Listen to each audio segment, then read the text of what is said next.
हमारे साथ सुधांशु त्रिवेदी जी हैं। सर एक सवाल आपसे। जिस तरह से महाराष्ट्र में नतीजे हैं और आप थंपिंग मेजॉरिटी की तरफ बढ़ चुके हैं, क्या कहेंगे महाराष्ट्र में जो आप लोगों को जीत हासिल हो रही है?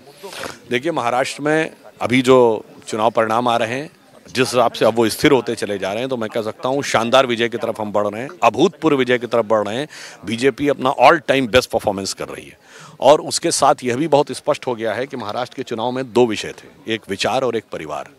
महाराष्ट्र की जनता ने जनादेश दिया है कि वो विचार की विरासत के साथ खड़ी है, विचारधारा को छोड़कर परिवार की विरासत के आधार पर वोट देने को तैयार नहीं है।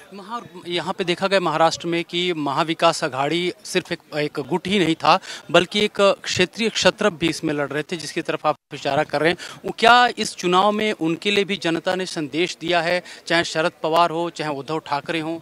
देखिए, वो सत्ता के लिए लड़ रहे थे, हम विचार प्रेरित सत्ता के लिए लड़ रहे थे। दोनों में एक अंतर है। आप याद करिए, चुनाव से पहले शिवसेना का बयान आया कि उद्धव ठाकरे जी को सीएम प्रोजेक्ट करना चाहिए। शरद पवार जी ने कहा जिसकी सीटें ज़्यादा होंगी वो सीएम बनेगा।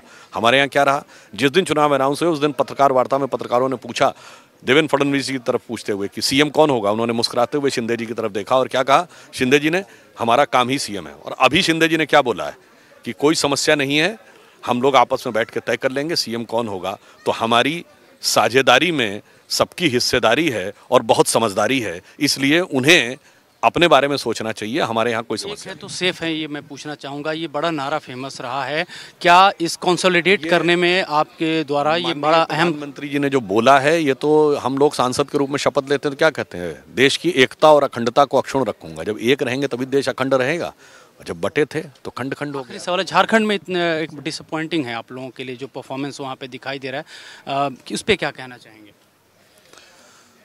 देखिए, झारखंड का चुनाव परिणाम यद्यपि अभी तक के जो ट्रेंड है हमारी अपेक्षा के अनुरूप नहीं है, परंतु यदि यही अंतिम परिणाम में बदलते हैं तो मैं कहना चाहूँगा, विपक्ष से पूछना चाहूँगा कि ईवीएम सही काम कर रही है कि नहीं।